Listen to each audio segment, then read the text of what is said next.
story begins many years ago, during the reign of Queen Victoria II. There were no motor cars or aeroplanes back then. There weren't even licorice all sorts. And Rita Gilmore was a mere lass of 16. One winter's day on the island of Guernsey, a child was born into a world of poverty and woe. But then, that's Guernsey for you. Oh, bear down, Mrs. Whittington. Oh, I can see your little head now. I've got a head, sir. That's it, yeah. Oh, we've got an arm now. We've got an arm now, sir. That's it. Two arms, Mr. Whittington. No sign of any tentacles, I suppose. I'll just go and check. Any sign of any testicles, dear? Only your husband's getting a little bit impatient. Maybe if I just give you a little pull. That's it, dear. Better out than in, I always say. Ooh, I say. Is something the matter, Fanny? Is something wrong? Well, sir, a bit of a whopper, I'm afraid. I mean, I've heard of giving something a wide berth, but this is ridiculous. What about the sex? Oh, give the poor lady a couple of hours, sir. Honestly, you men. I meant, is it a boy or a girl? Oh, it's definitely a boy, sir. I thought I made that quite plain. You only mentioned something about a whopper. Oh, I see. That's of little consequence. Little? Yes, little consequence. Have the baby washed and delivered to Dr. Norveg. He knows what to do. Dr. Norveg at the orphanage? I'll have a heart, sir. This baby's got parents.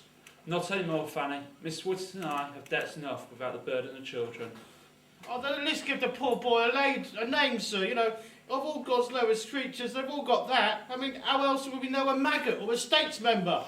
Well, we'll have no connection with the child. I'm sure you'll think of something appropriate. Come, wife. Something appropriate.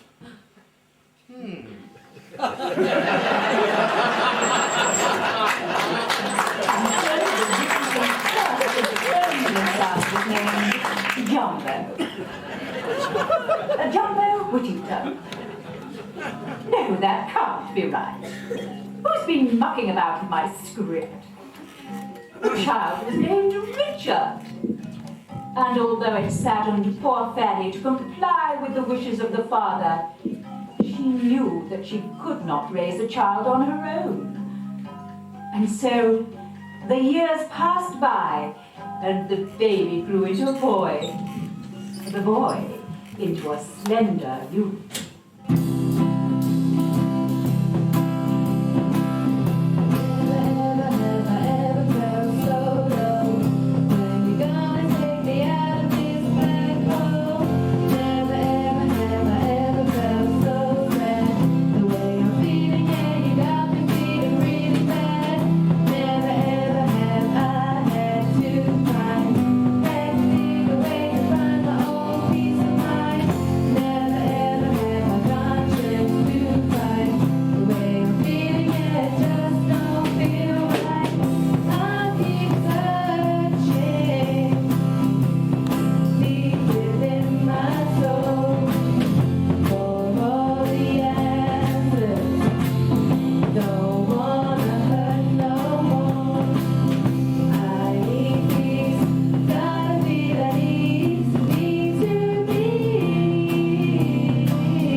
Do a head count, would you, Mrs. Coffey? 1, 2, 3, 4, 5, 6. 6 heads misdemeanour, 6 mouths to feed, 6 bums to kick, and 7 ears to box. 7 ears, Mrs. Nocky? Aye, because I always like to give young Whittington an extra one, just so he knows what side his head is battered on. Oh, spare the rod and spoil your day, eh? And why not? It's good training for the lives these losers have in front of them. After all, most of them will end up behind bars anyway. Those what have been caught, misdemeanour. Those what haven't been hanged. Have you ever seen a hanging, Dick? Please, call me Richard. It's not a pretty sight. First the face turns blue, then the eyes bug out like boiled eggs, and then the tongue lolls onto the chin. Yeah, sounds like me last night at the cosy corner. And then the final indignity as you lose control of all your bodily functions. I thought I got away with that one. I don't intend to hang around in Guernsey, Mrs. Nookie. Oh! You think you're too good for the likes of us, do you, Whittington? I sincerely hope not, Mrs. Nookie. He's way too old for Ormer House. I meant that I intend to seek my fortune in London, where the streets are paved with gold. Oh, and you shall just dig up a few paving slabs and laugh all the way to the Bank of England, I suppose. It's not like Ronay's, you know, Dick. You can't just go up tearing the pavements, you know, and send the states a bill for it, you know. No. There's palms to grease. A backs to scratch. There's flesh to press. And egos to massage. I know. I'll talk to her to Grimshaw. You just don't get it, do you?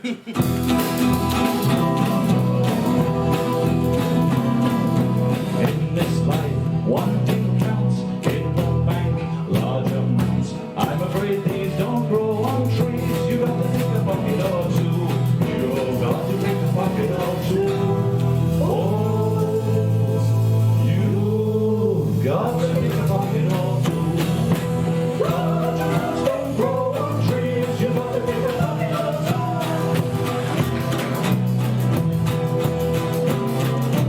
Why should we break our backs stupidly paying tax? Better get some untaxed income. Better take a pocket or two. You better take a pocket or two. Boy, you better take a pocket or two. Why should we all break our backs? Better take a pocket or two.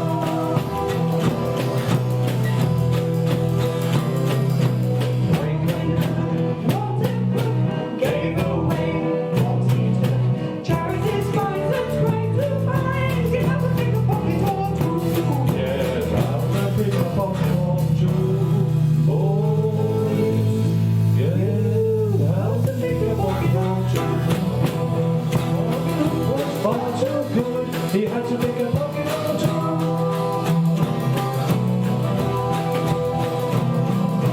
Take a tip from the States, they just put up the rates. They need cash for shipping trash, they'll have to pick a pocket or two. They'll have to pick a pocket or two.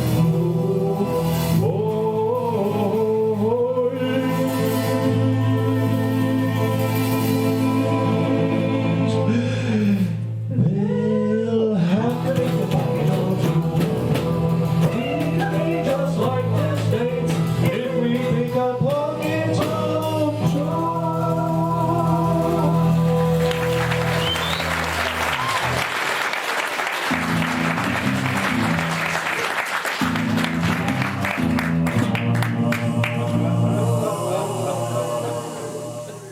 Misdemeanour, Mrs. Nookie. Oh, Dr. Norveg, what an unexpected surprise. We thought you were still in Southampton. We weren't expecting you back for a few days, sir. Are you fleeing from the plague? No, there's no plague in Southampton. Unless you count the football fans. Then, Mrs. Nookie, would you get something for the doctor to sit upon, please? And, why are you home so early, sir? I finished my business sooner than I thought. Does that mean you found it? Shh. Be careful what you say in front of the orphans. All right, you lot, go on, clear off. Get back to cleaning the toilets. I want to see my face in them. You're not the only one. So, Doctor, did you find it? I believe so. The man who sold it to me demanded a high enough price. And what with young Master Camo, its new freight charges, it's cost me a fortune. It's nearly bankrupted me to get it here. But, is it the genuine article? Let's find out, shall we? OK, Mr. Tugby, carefully now. Treat it like it's your own.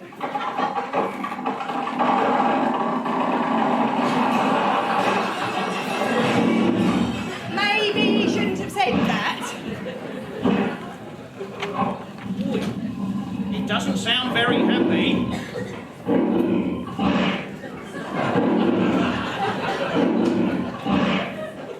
It doesn't sound very happy at all. No. I think the litter tray might have been full. I feel faint. I think I'm going to have to sit down.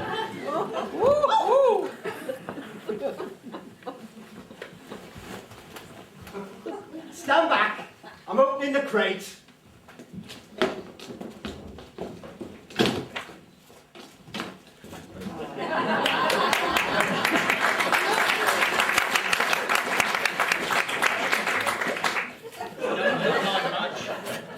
Neither do you, fish face. Don't be deceived by its kittenish demeanour. They say it's a born killer. Tore 74 of its victims to pieces in just one afternoon. 76? I ate 2 of them. 74. We're going to be rich. The States of Guernsey are awarding 1 shilling for every rat's tail submitted to them. Why, that's almost £5 a day. Nearly £20 a week. So you haven't lost the old magic with the figures, Mr. Mina. Ooh, eat your heart out, Roger Featherstone.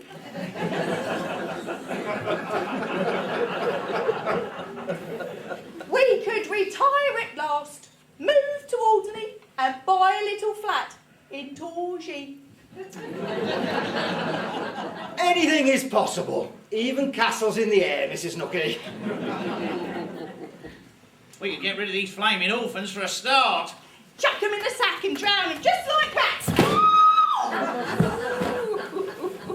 Yes, I had thought of that. Something along the lines of a fire. We claim on the insurance and get rid of the little beggars in one swoop. Let me out! Let me out! It keeps meowing. Do you think he wants a saucer of milk? Milk? It's double cream that I want, matey, with a side order of haddock. And how about letting me out of here so I can stretch? I'd be climbing the walls if there were any. God, it's a noisy little beggar. If only they could talk, eh? If only you could listen, muttonhead. Now, about that cream. It's got to be Kill Farm's own. None of your Elmley rubbish. Tastes like Tippex. I don't want to kipper lightly poached. I think I'll fetch it some milk. I'm sure we've got some leftovers going a little bit smelly. Leftovers? Great. Welcome to the first and last.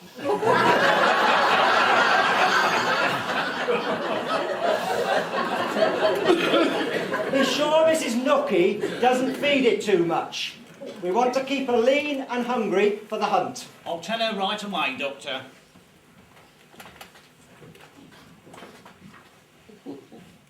I should give you a name. Something appropriate. I've already got a name. It's Boots. Boots! Look into my eyes, not around my eyes, but into my eyes. Repeat after me. Wellington! What? Because of your funny little boots. Yes, Boots. It's getting through. Or maybe I could call you Murphy. Call me Wellington. Anything but that. Now, on second thoughts, one of those is enough already.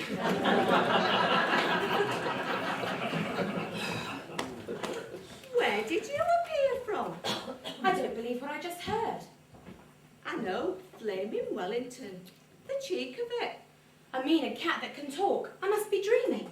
Pinch me, go on. Ha, told you I was dreaming. Of course you're not dreaming. You're just a bit dozy, that's all. What do you mean? I mean, I'm a cat, not a monkey. I don't pinch. What do you do then? This! Ow! Still think you're dreaming? Not unless I'm having a nightmare. Let go, I'm not a flaming baguette, you know. You can say that again. You taste awful. And that's from someone who can lick her own bum. I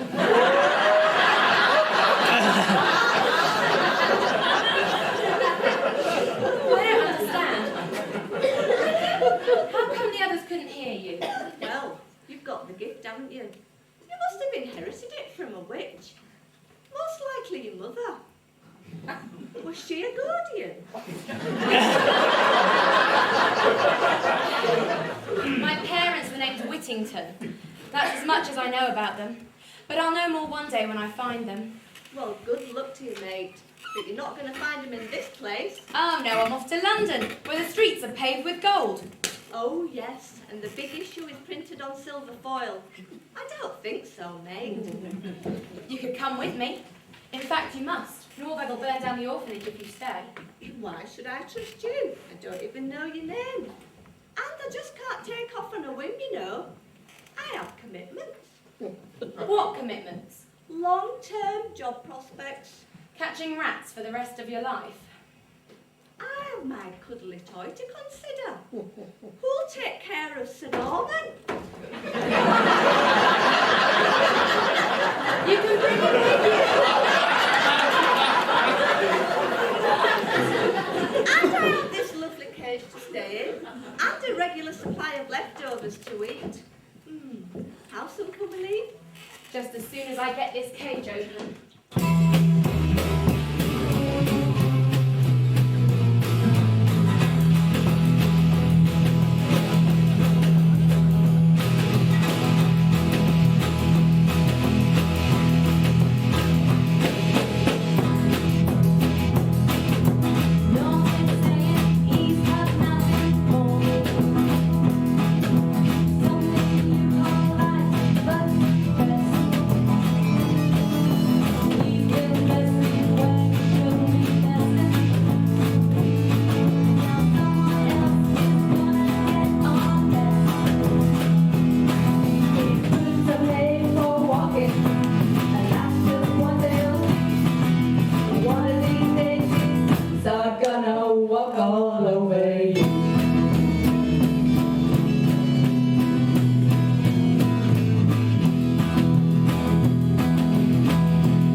And so a friendship was forged from the fires of adversity, and our intrepid duo made their escape into the night, little suspecting what adventures lay in store for them.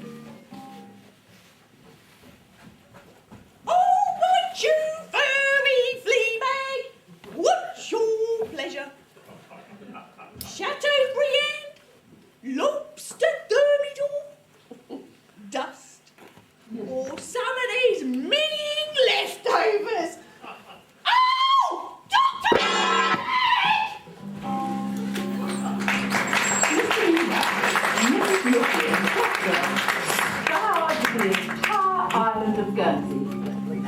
and that a lot of bleach. But to no avail. Young Master Whittington had been planning his escape for some time.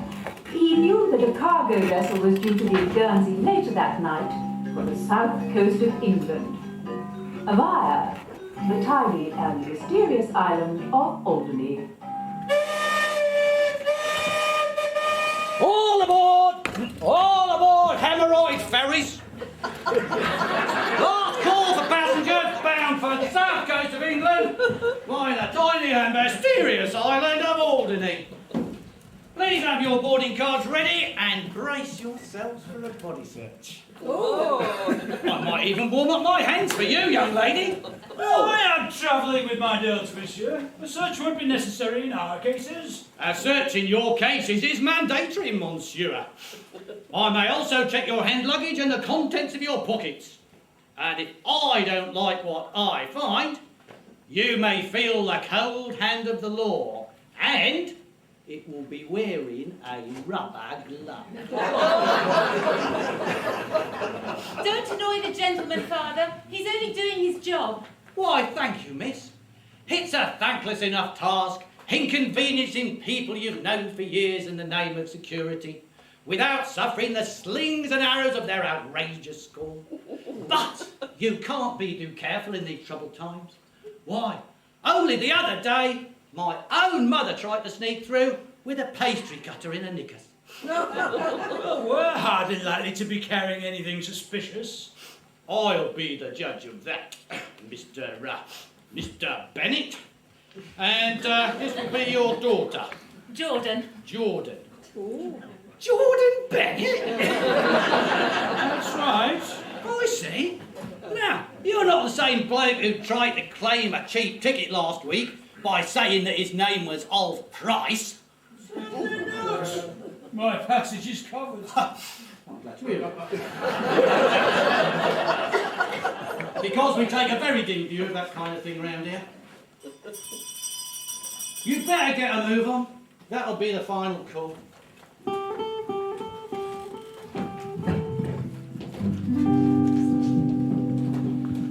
I am the very model of a modern customs officer, a man that is so full of charm, a wit and a philosopher. Of manners, duty and excise, I am a very connoisseur, I am the very model of a money customs officer. Of manners, duty and excise, he is the very connoisseur, he is the very model of a money customs officer. Behind this bright and cheerful gaze, there lurks a beady eagle eye. I scan arriving passengers and watch them as they pass me by. And when the crew alights ashore, they'd better doff their caps to me. They'd never work their passage till they've had it done internally.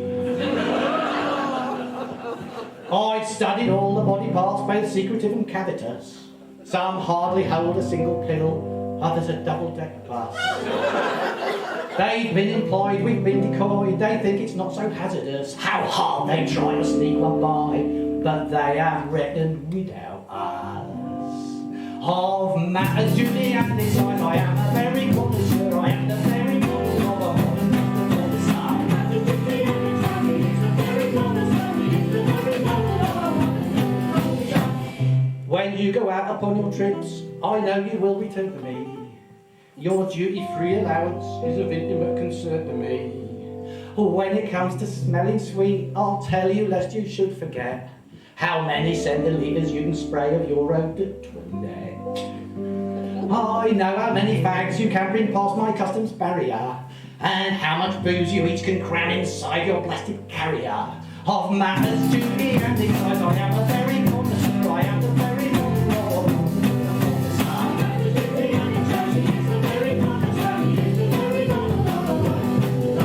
I am the very model of a modern customs officer, a man that is so full of charm, a wit and a philosopher. My duty and excise, I am a very connoisseur, I am the very model of a modern customs officer. Duty and excise, he is the very connoisseur, he is the very model of a modern customs officer.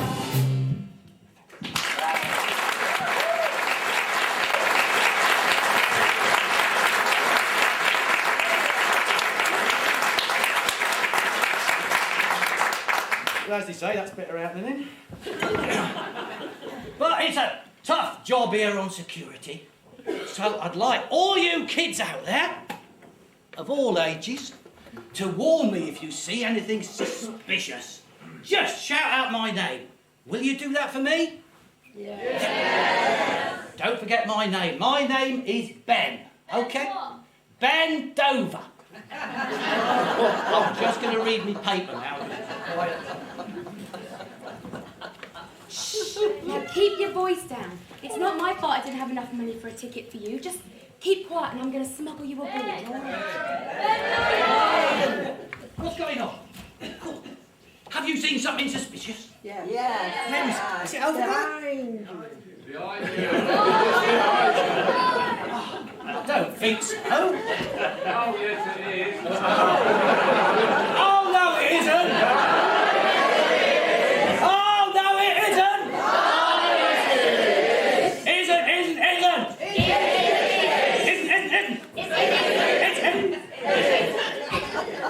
Well, thanks for helping anyway. Oh, God. Where did that come from? Hold it there, Sonny. You were right after all. Where do you think you're going with that? The south coast of England, via the tiny, mysterious Blue Islands of Alderney, I should think. Not without the requisite documentation, you don't. Got any ID? What? Me or the box? Oh, a joker, eh? Oh, well, we know how to deal with jokers around here. Would you care to walk this way? Not in these boots, I wouldn't. Listen, Sonny. Nothing suspicious going on anywhere. Let's start again, shall we? Do you have a ticket? Thank you very much. Let's see. Mr. Whittington, travelling steerage to the south coast by the south coast of... no, it isn't. By the tiny and mysterious island of Alderney. Blah, blah, blah. Doesn't say anything here about your baggage. Oh, I left her at home with the kids. Very funny. What's going on now? Where? What? Over here? Is it this fella? Is he making rude faces at me? No. What's going on? Where is it this time? The box? Oh, I've not seen the box. It's over here. Oh, sorry, my darling. Where'd we got to? Photo ID. Oh, yes. Do you know, sometimes you have so much fun. But I'll need to see some proof of identification. New regulations say you've got to have picture ID even to fly a kite these days. Oh, I've got my name written inside my shirt collar, if that's any good. Oh, well, better than nothing, I suppose. Let's see. All right, then. Ben Sherman. I get it. Hey, hang on a minute. Wasn't there a box? Oh, not today. I'm going commando.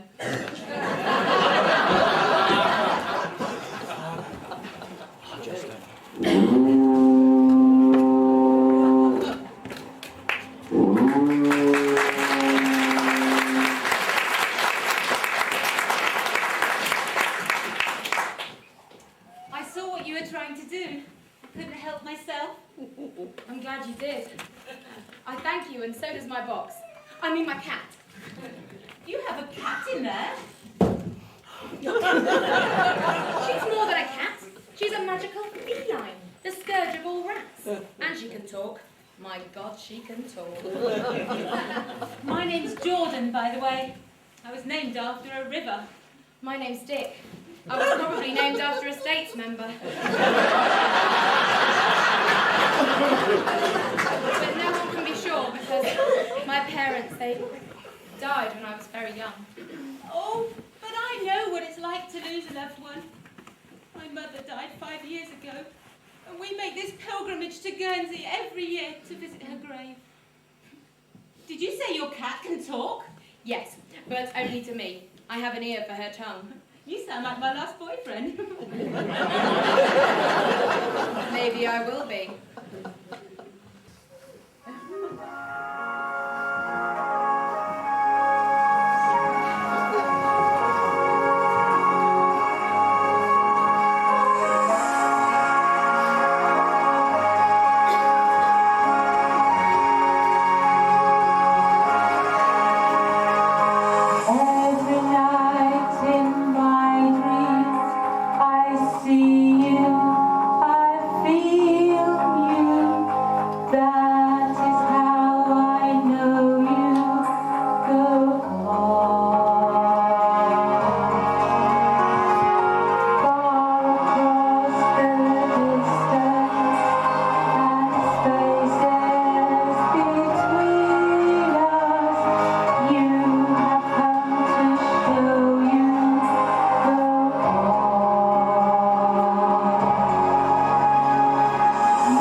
And so, as the ship set out from St. Petersburg Harbor,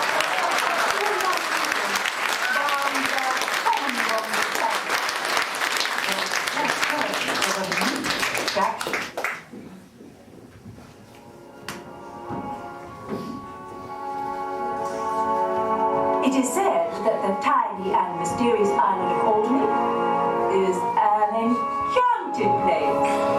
In ancient times, it was an island of the dead, a kind of offshore repository where privileged Europeans buried their skeletons. Only such pagan practices have been taken over by the finance industry.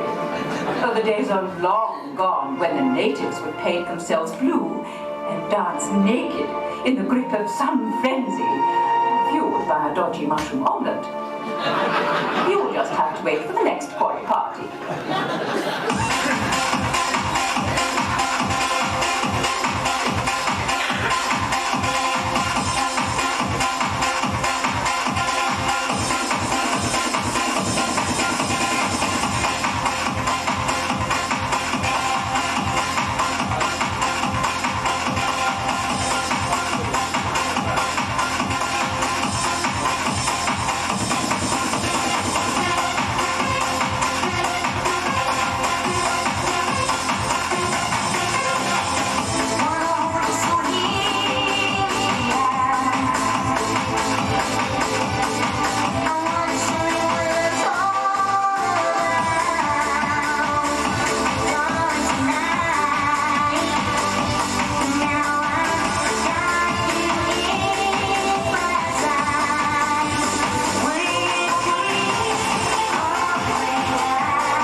Damn these rats! Is there to be no end to them? It would appear not, Chief. We've tried everything, from poison to Lynn Morris's Scotch eggs. They just keep coming back for more. The Chief of Public Works is tearing what remains of his hair out. He's got every man on the case, but he simply can't control the filthy creatures. Well, you can blame their unions for that. I was talking about the rats. Oh, the local muckrakers are asking for an inquiry. I tell you, if something isn't done soon about this, we're all going to be in sheep dip. Yeah, that's what it sounded like. Well, look here, as Chief Executive Office, I am duty-bound to execute every one of these creatures. There's talk of a requête. Even a vote of no confidence. So, what became of our so-called secret weapon? Ah, you mean the automatic, self-sufficient rodent elimination system Mr. Barnes sold to us. Yes, but I'm sure he had a shorter name for it. The cat? The cat. He promised great things from that creature, and then he disappeared rather suddenly. Yes, unfortunately, the creature in question disappeared soon after that. It is thought the rats kidnapped it. Wouldn't that be catnapped? Oh, kidnapping or catnapping. We can't be caught napping. This rat problem must be dealt with immediately. But what can we do? We've tried everything. Traps, poison, cats. I tell you, Johnny Logie won't put up with this much longer. There have been rumblings in the boncage. Well, that's what happens when you let the mildew is. There's too much sand in the mix. And the last thing we need is another riot. Oh! We could bring in subcontractors. We do for everything else. Oh, yes. And we all know what happens, don't we? Do the words hidden extras ring any bells with you lot? We should have been doing this panto here this time last year.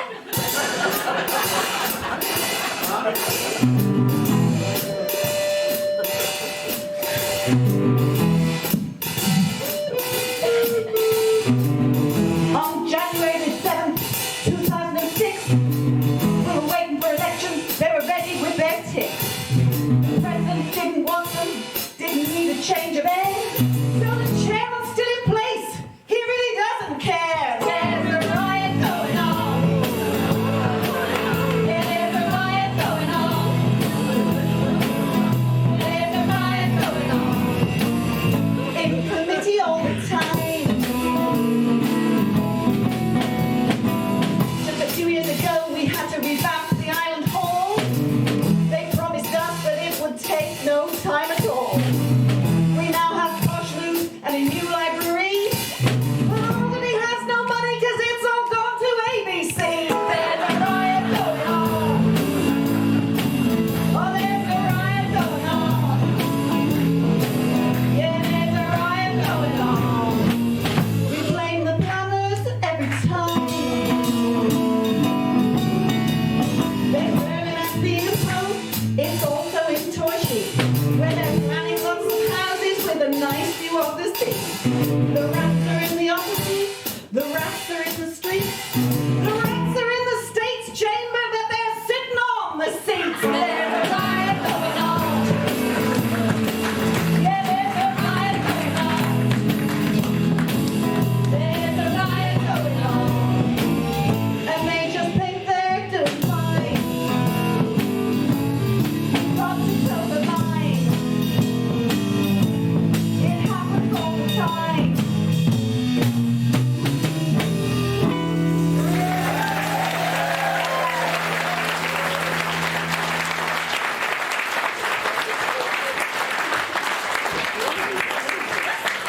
Sort yourselves out, for goodness sake. Come along, step lively there.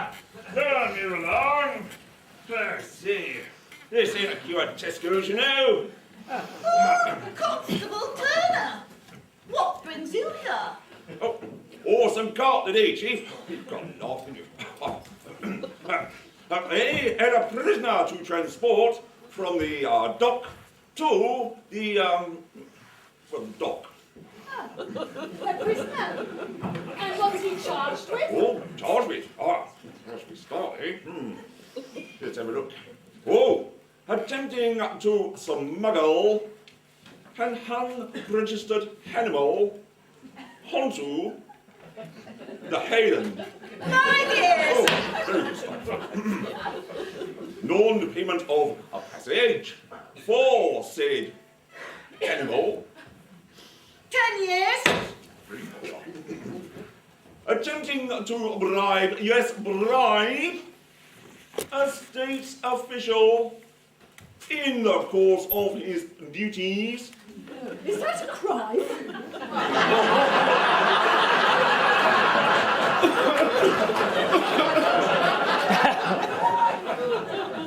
It is when the check bounces. Another 10 years. Oh, you know.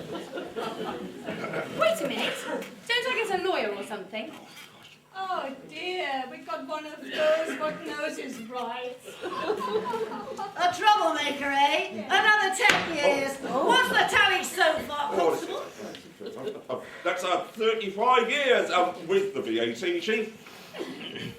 Does the prisoner have anything to say before I pass sentence?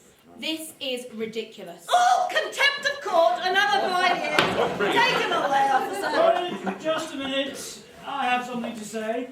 Oh, Mr. Bennett, could you possibly have anything to say in this rascal's defence? I believe there are mitigating circumstances, my lord, if I may.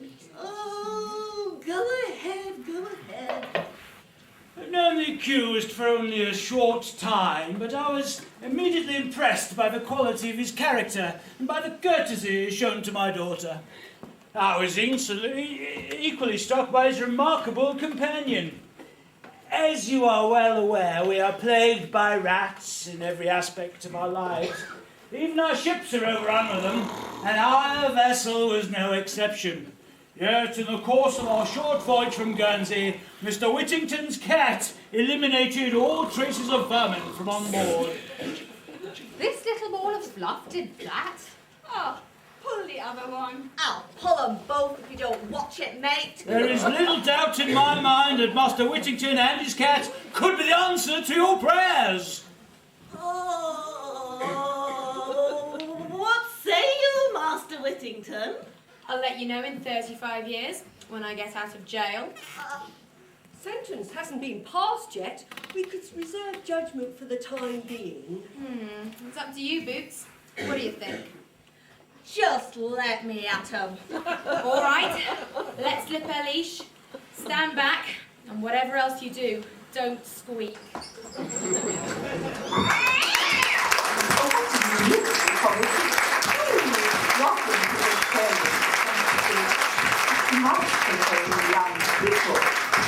Released from her shackles and confronted by a horde of her most hateful enemies.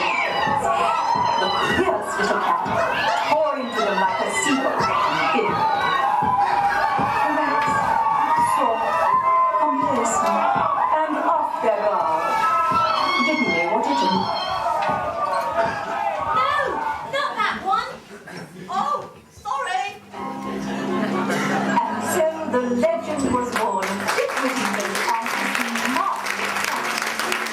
All cats were placed in the shop on condition that they extend their stay on the island for as long as it took to finish the task of eliminating all unwanted vermin. It wasn't long before Dick amassed a substantial fortune from his endeavours, so that when he asked Mr. Bennet for his daughter's hand, he was encouraged to take the rest of her as well.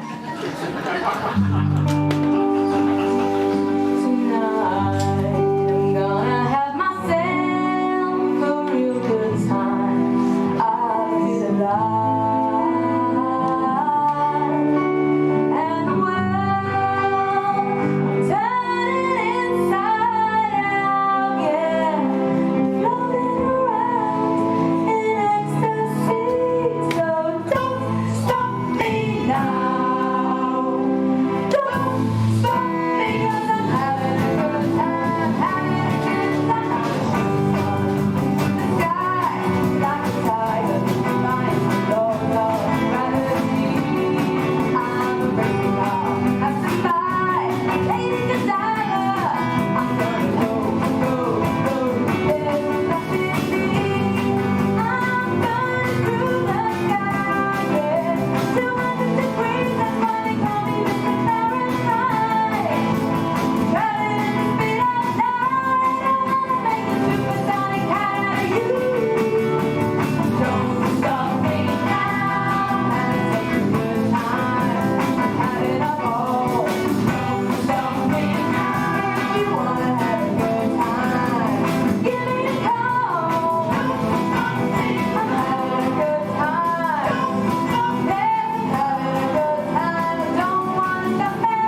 in Guernsey, Dr. Norvig hadn't abandoned his plans to make a fortune from rat catching.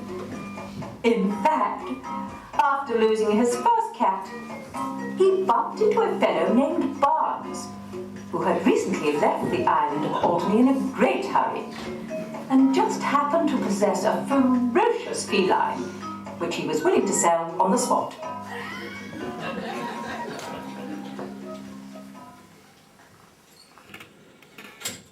That's everything gone. We've cleaned out the kitty. Oh, good, that saved me a job then. Well, let's hope this one sticks around longer than the last one.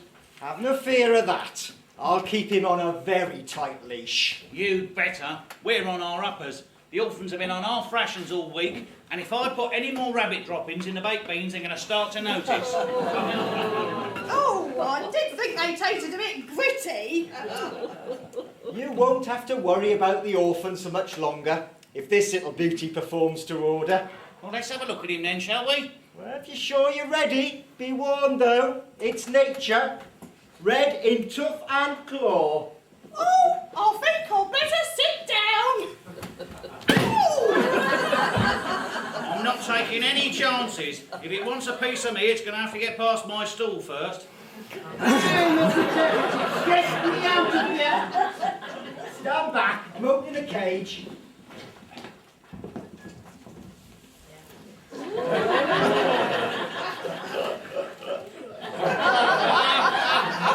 Shut that door.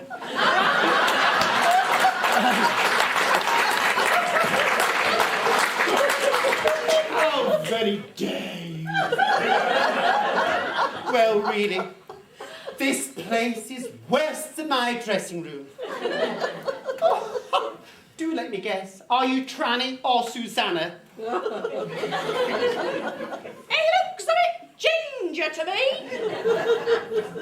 You don't know the half of it, Cupcake. Oh, is that cat pee? It's called the Lynx effect.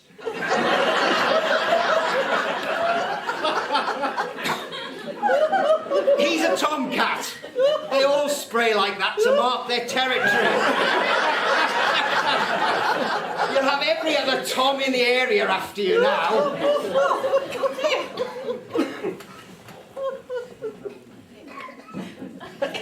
I always say, it pays to advertise. Anyway, how much longer are you going to keep me locked up like this? Treat 'em mean, keep 'em keen. That's what I say. He'll earn his keep like everybody else round here. No food.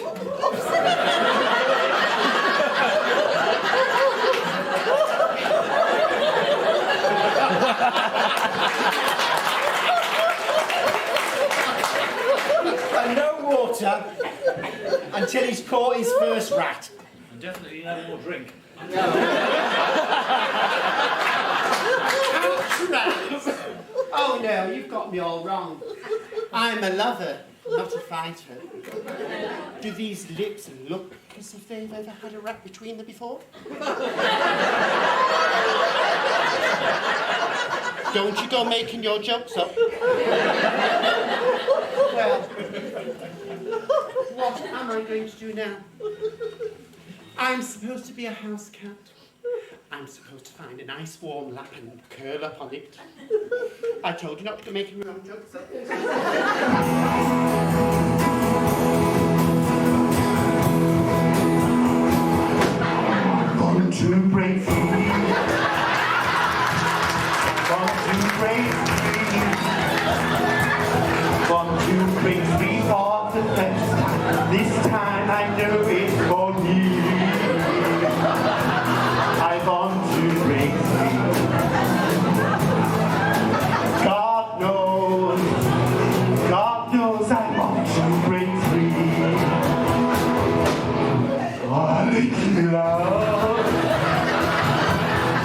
I'm in love for the first time.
railways have moved their address yet again.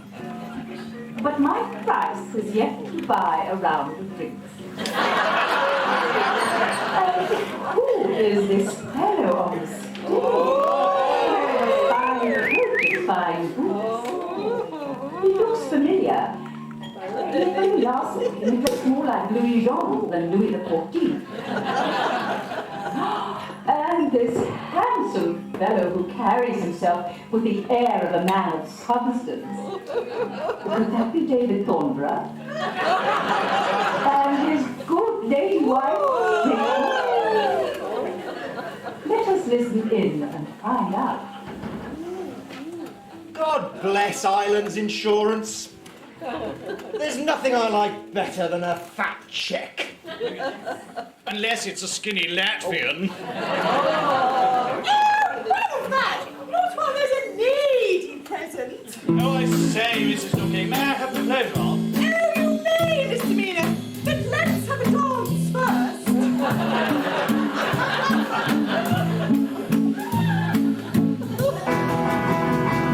The best things in life are free, but you can keep them for the birds and bees.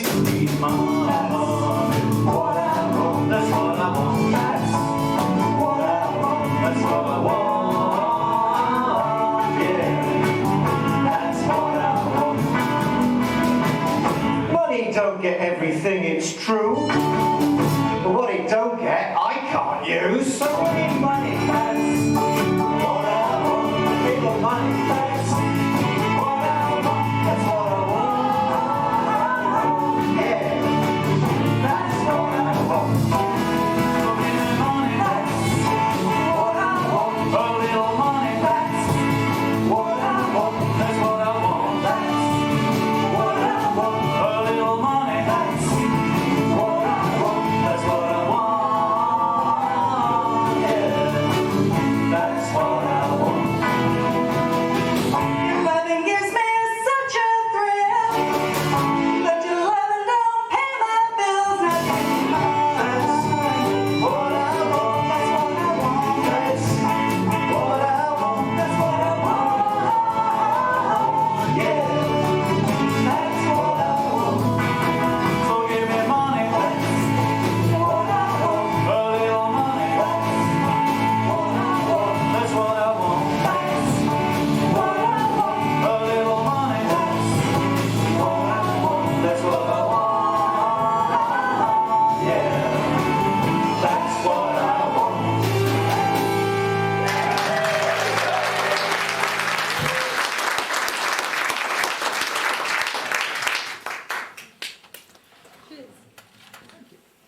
Do you know what I miss most about running an orphanage? All those birthday parties. No. Parents' Day. No. What I miss most about running an orphanage is the warm glow that it gives you. Especially as it burns slowly to the ground. The perfect crime. One that gets rid of the evidence of every last victim and witness.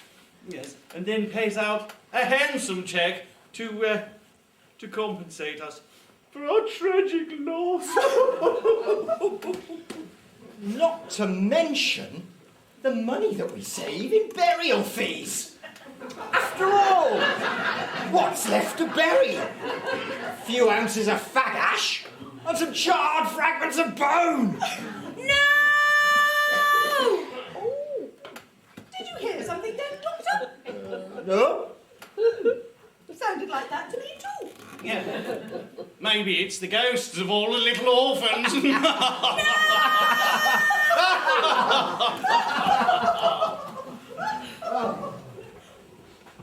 Richard, wake up! You're having a nightmare. Oh, Jordan, it was terrible. I dreamt that Dr. Norveg and his cronies burnt down the orphanage. But that's terrible. How could they do that to a perfectly good building? And then they lived off the proceeds from the island's insurance company. Islands Insurance. Does their generosity have any bounds? I don't know, Jordan. It's not right. I can't help the feeling that this might be the shape of things to come. Oh, Richard, don't fret. And as for the shape of things to come, look no further than here. Ooh.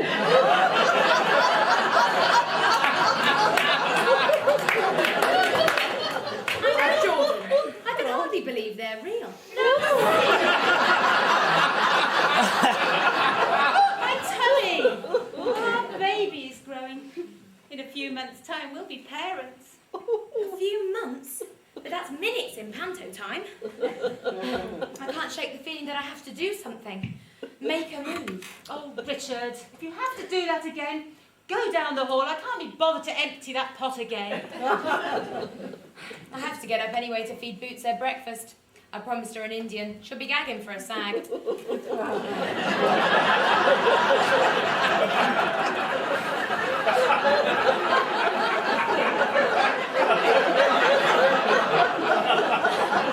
I must let you get on. I have to give the servants their instructions. Oh, and I have to debrief the butler. Lucky old Tim.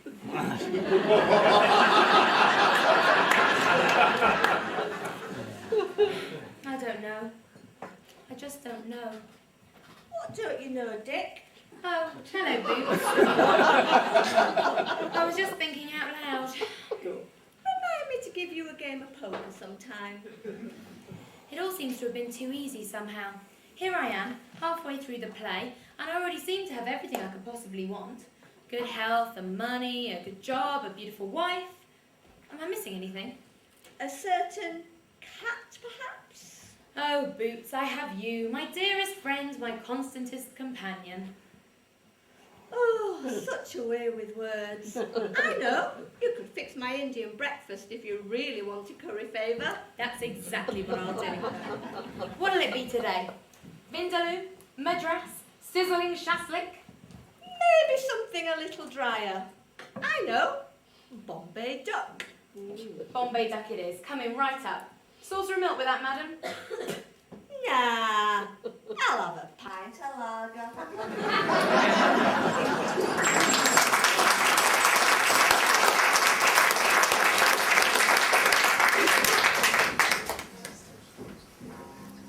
Nothing succeeds. Like a parrot with no teeth, they say. So it was only a matter of time before word of Dick's accomplishments spread further afield. As far away as Guernsey, even. Dr. Norveg's dreams of becoming King Ratcatcher had evaporated when it became apparent that the ginger Tommy had purchased so impulsively had all the killer instincts of a sun-ripened tomato. The orphanage therefore remained intact for the time being, although belts had been tightened and beans remained on the menu. To breakfast, coming up. No doubt they will be. I don't know why we don't cut out the middleman and throw it straight down the toilet. I don't think I could stomach another bean. Don't be such a sourpuss. Anyways, think of all the money we're saving on the heating bills alone.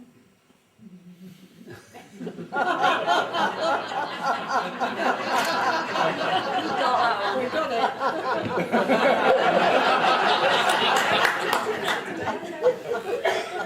I went down the cellar and I found a jar of something green, so I shoved that into. It's a variation on a bean. Or I should give it a name, really. Jar bean. Why don't you call it crock? Well, why crock? Because it's a crock of Shut up, you two! Have you read this? No, I never read before breakfast. It gives me such a headache. You ought to stop reading in bed.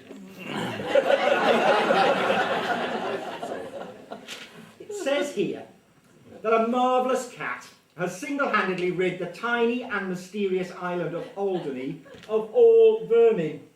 Oh, get away! How can a little cat like that get rid of a Jersey fisherman?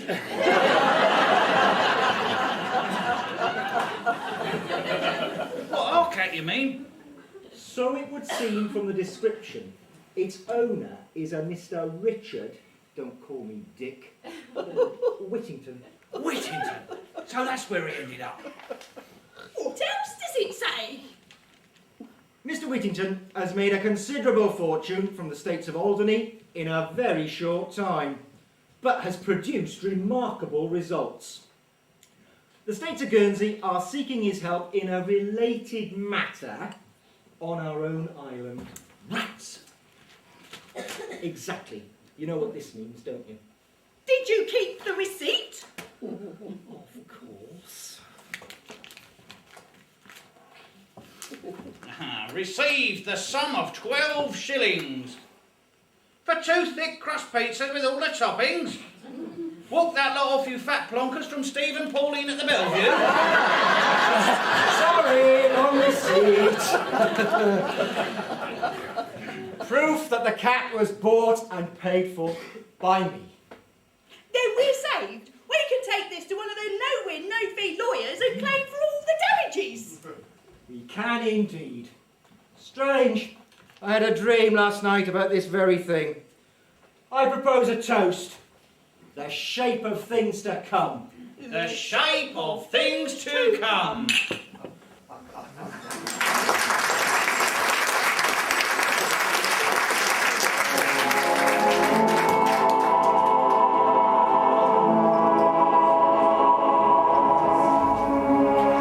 The shape of things to come, indeed.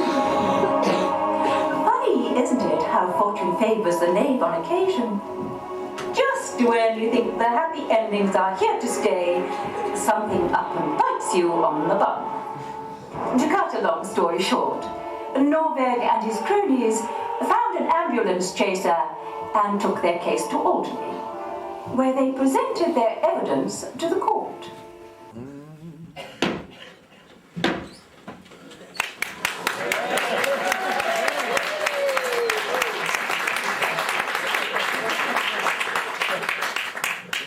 Richard Whittington, you are charged with abducting a cat belonging to the plaintiff and profiting from the income thereof. Or is it therefrom? How do you plead? Not guilty. I think it's therefrom. Or is it therefore? So you are saying, thereby, that the cat is yours?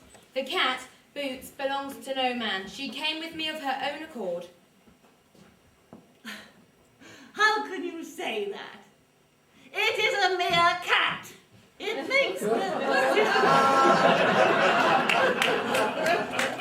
I explained the options to her and she made her own decision. A life of free enterprise, doing what she does best, over a life of slavery and imprisonment. She took the Carl Fluids option.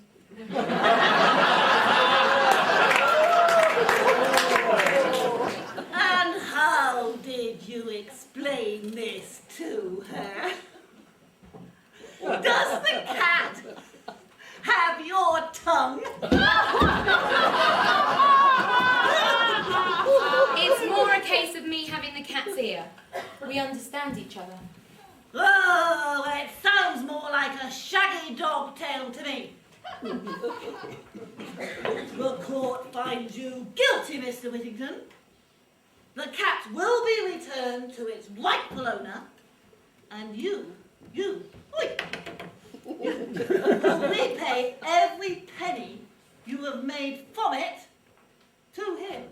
And the only reason that I'm not giving you a custodial sentence is because we all seriously doubt your sanity. But I'm not mad. Boots, tell them it's true. Meow! Meow, meow, meow, meow, meow, meow, meow, meow, meow, meow, meow, meow, meow, meow. See? You have it from the horse's mouth. Oh, take him away, Constable. Next case. Come on.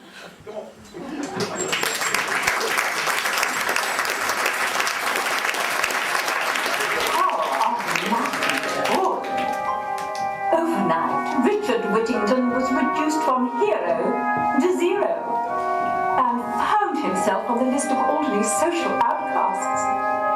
He left his poor wife early one morning, knowing that she would never return to her own father while he remained with her. It was a Sunday morning as the ship left the dock of the tiny and mysterious island of Alderney. The bells of the town church were ringing, and it seemed to Richard that they spoke to him, imploring him to return.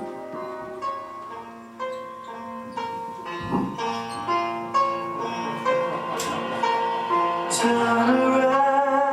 Every now and then I get a little bit lonely and you're never coming round. Turn around. Every now and then I get a little bit tired of listening to the sound of my tears.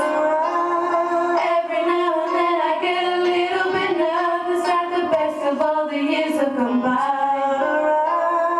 Every now and then I get a little bit terrified and then I see the look in your eyes. Every now and then I fall apart. Every now and then I fall apart. Every now and then I get a little bit restless and I dream of something wild.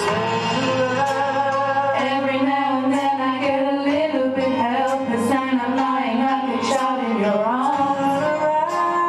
Every now and then I get a little bit angry and I know I gotta get out and cry. Every now and then I get a little bit terrified and then I see the look in your eyes. Every now and then I fall apart. Every now and then I fall apart. And I need you now tonight. And I need you more than ever. And if you'll only hold me tight, we'll be holding on forever. And we'll only be making it right. 'Cause we'll never be wrong. Together we can take it to the end of the line. Your love is like a shadow on me all of the time. I don't know what to do and I'm always in the dark. We're living in the past, can't just get lost. I really need it tonight. Forever's gonna start tonight. Forever's gonna start tonight. Richard Whittington pondered everything he had lost and gained in his short life, and thanked God that at least he had escaped the orphanage. With this thought, he suddenly felt his heart filled to bursting with a new sense of purpose. For although it saddened him to leave his home and the woman he loved, he was gladdened to know that one day, when he had done what needed to be done, he would come back to them. One day, he would turn around.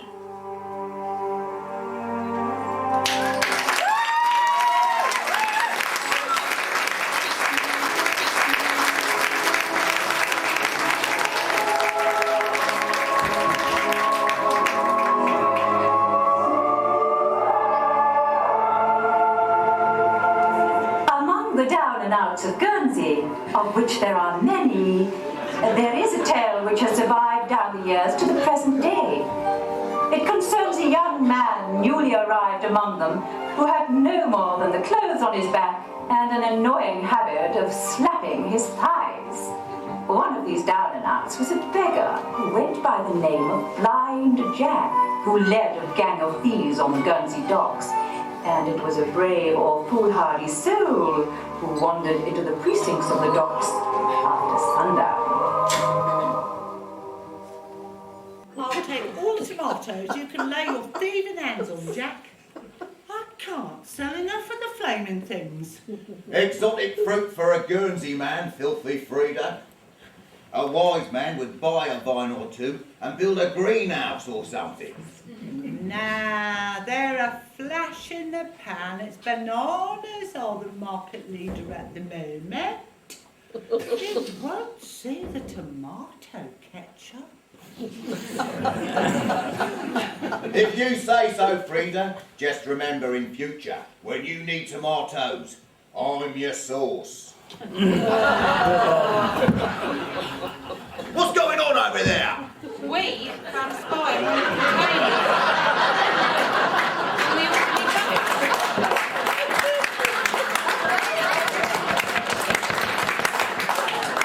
The one with all the bottles in it.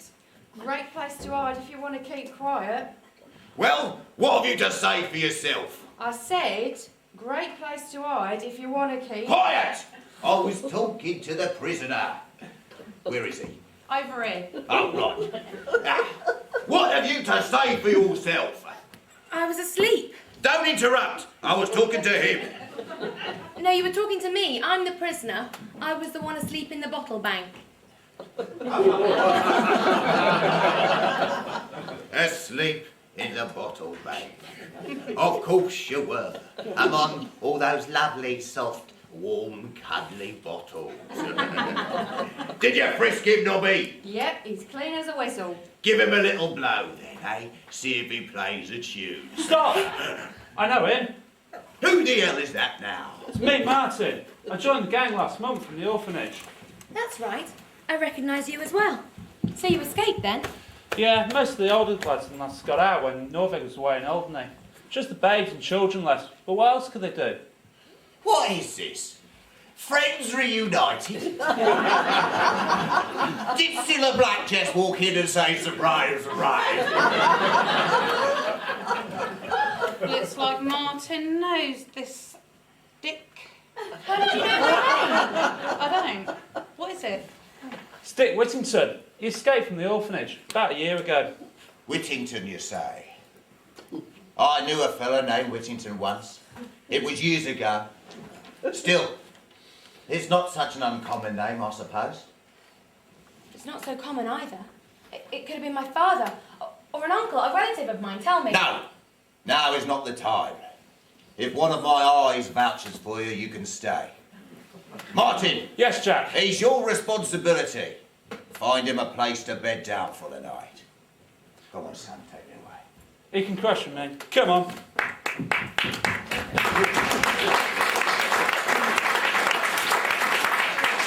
Thanks. I think you just saved my bacon. Don't believe everything you hear about Blind Jack. He's just trying to scare you into coming clean. He's been fair to all of us. Well, fairer than Norvig and those goons up at the orphanage. I have to get back there. Norvig's planning something terrible and I'm going to stop him. Go back there? Are you mad after what you did? You know about that?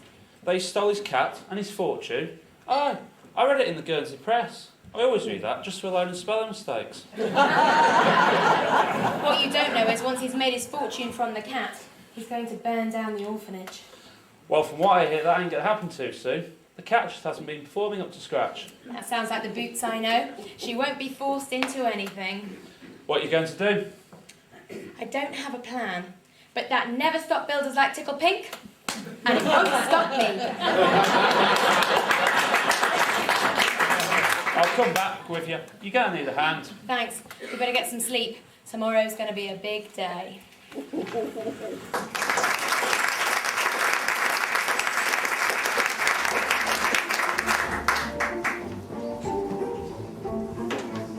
Much is said of tomorrows. Some people say tomorrow never comes. They say that about Eve Tetley's 50th birthday, too. The blind old magpie who had taken Richard Whittington under his ragged wing that night was also pondering tomorrow. Its endless possibilities narrowed in his mind's unblinking eye to a singular conclusion. Here today, dead tomorrow. Tomorrow is another death. I hate you tomorrow. Blind tomorrow.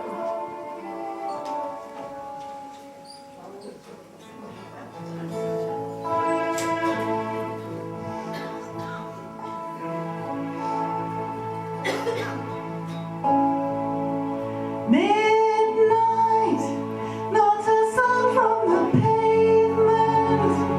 As the moon lost her memory, she is smiling alone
making enough noise.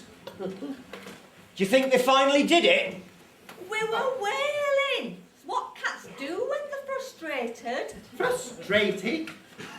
If I don't get out of here soon, I will be frustrated. I'll be barking bloody mad. It's difficult to say. Is that a smug look on his face? Or is he just constipated? He's not constipated. Take it from me, I clean out the litter trays. Maybe they're related. They're not gonna fancy each other if they're related. Well, it never stopped anyone in Sark.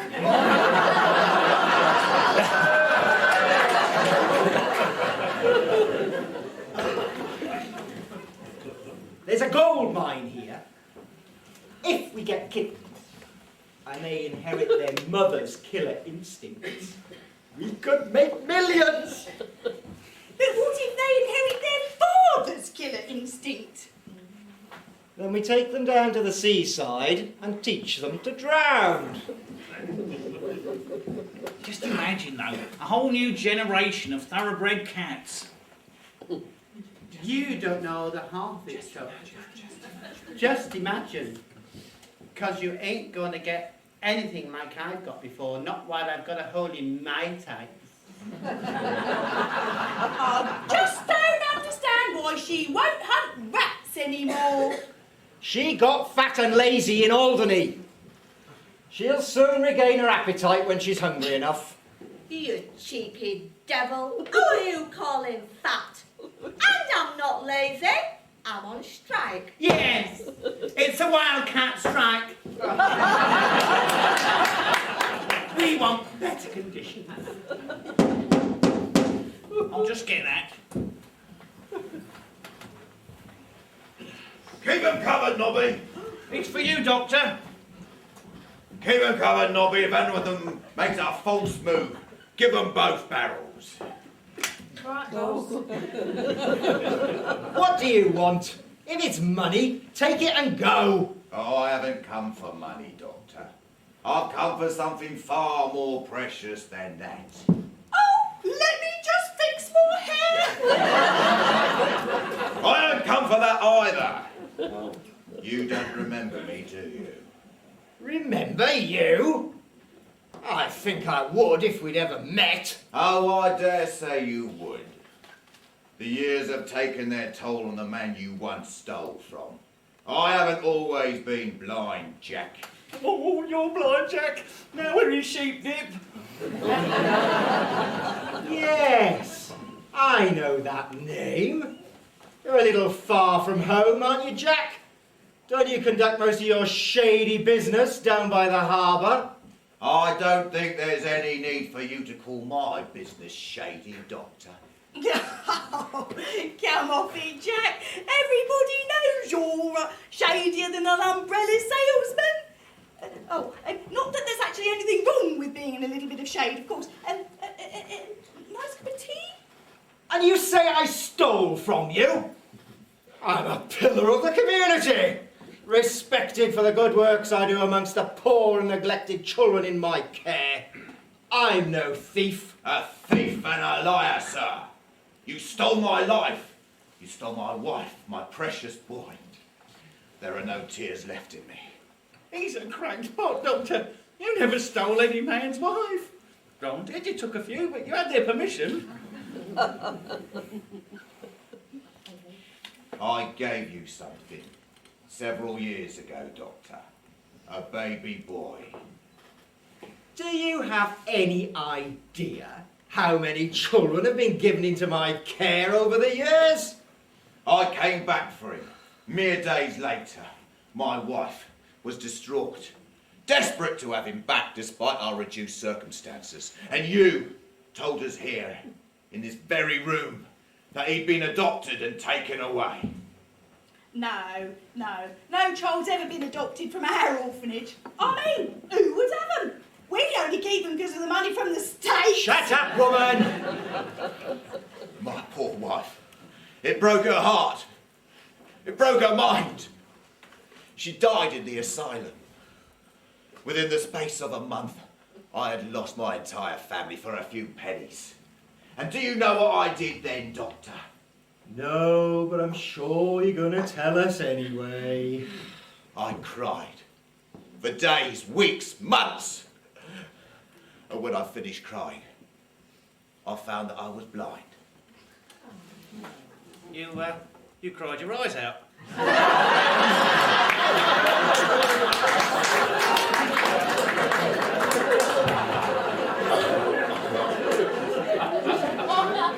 But I had my wits and had my friends, and I managed to carve a small empire out of the scum and dregs of Guernsey's criminal fraternity. And then one day, a young lad is brought to me. Oh, you lucky thing! A young lad by the name of Whittington. Ring any bells, Doctor? I think they're talking about Dick. At last, something interesting.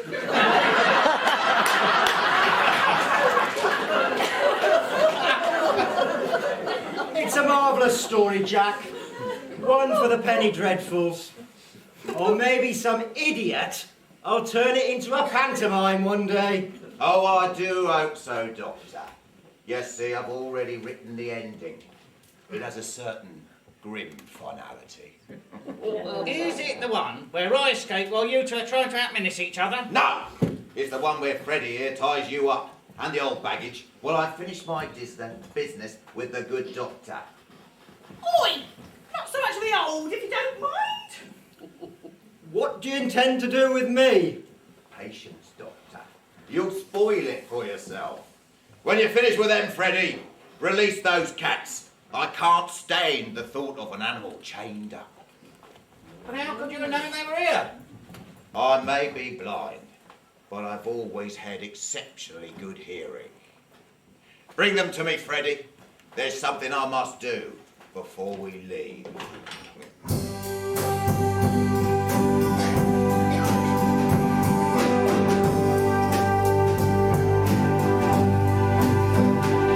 And now, the end is near, thank God. And so I face these lovely curtains. My friends, I'll make it clear. This fella here is for a burden. On planes, his final course, he will be gone before next Friday. And more, much more than this, he's going my way. 'Cause he's had his chip, he's done his duck, his goose is cooked, it's truly stuffed, his future's bleak, I'll kid you not, and I should know, I wrote the plot. After today, you all will say, I did it my way.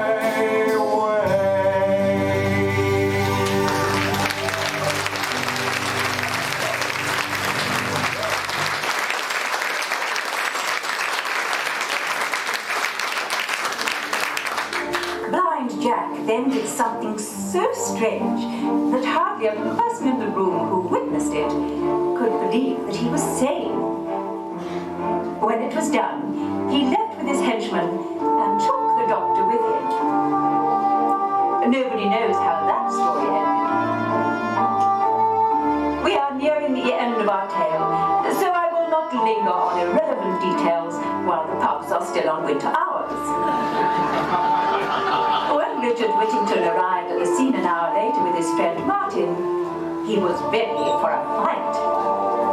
He found the front door of the orphanage open, and there in the parlour, still drinking the milk of punch which Blind Jack had left for them, were the cats. Mrs. Nookie and Mr. Mina were desperately eager to please. Lord knows what he plans for the doctor. He wasn't very pleased, though. He's not right yet, that one. Madder than the colonel and twice as deadly.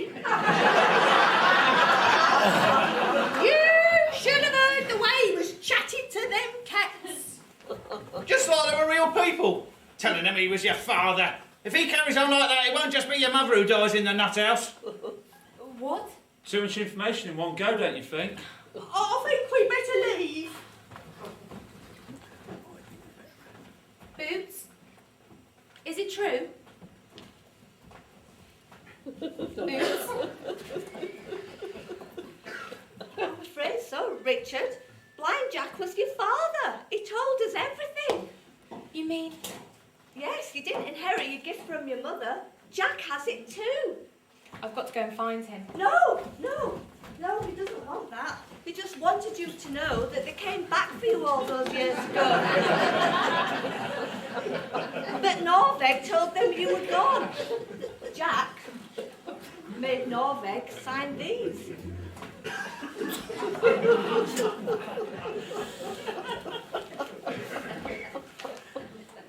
It's the deeds to the orphanage. All Norveg's accounts and the paperwork for you and your friends. All signed over to me.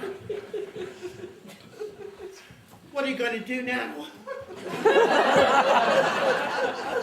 First of all, I'm going to cash all this in at Lloyd's TSB. Then I'm going to go back. Back to my home. Back to my family, just like the bells told me to do. And you, Boots, you can come with me. And your friend. And we'll never have to hunt for rats again.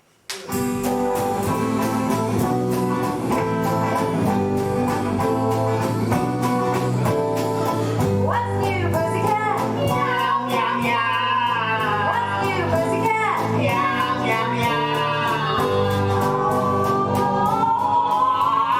Pussycat, pussycat, I've got flowers and lots of hours to spend with you. So go and powder your cute little pussycat nose. Pussycat, pussycat, I love you. Yes, I do. You are your pussycat nose. What's new, pussycat? Meow, meow, meow. What's new, pussycat? Meow, meow, meow. Pussycat, pussycat, you're so thrilling and I'm so willing to care for you. So go and make up your sweet little pussycat face. Pussycat, pussycat, I love you. Yes, I do. You are your pussycat face. What's new, pussycat? Meow, meow, meow. What's new, pussycat? Meow, meow, meow. Pussycat, pussycat, you're delicious, and if my wishes would all come true, I'll soon be kissing your sweet little pussycat lips. Pussycat, pussycat, I love you. Yes, I do. You and pussycat lips. You and pussycat face. You and your pussycat nose.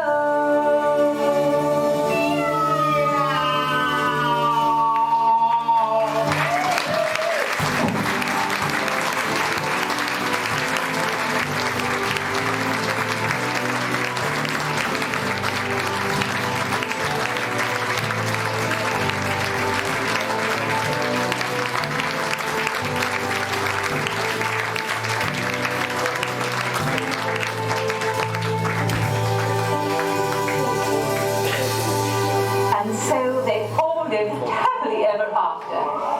Dick closed down the orphanage and turned it into Elizabeth College, where many fatherless children still reside to this day.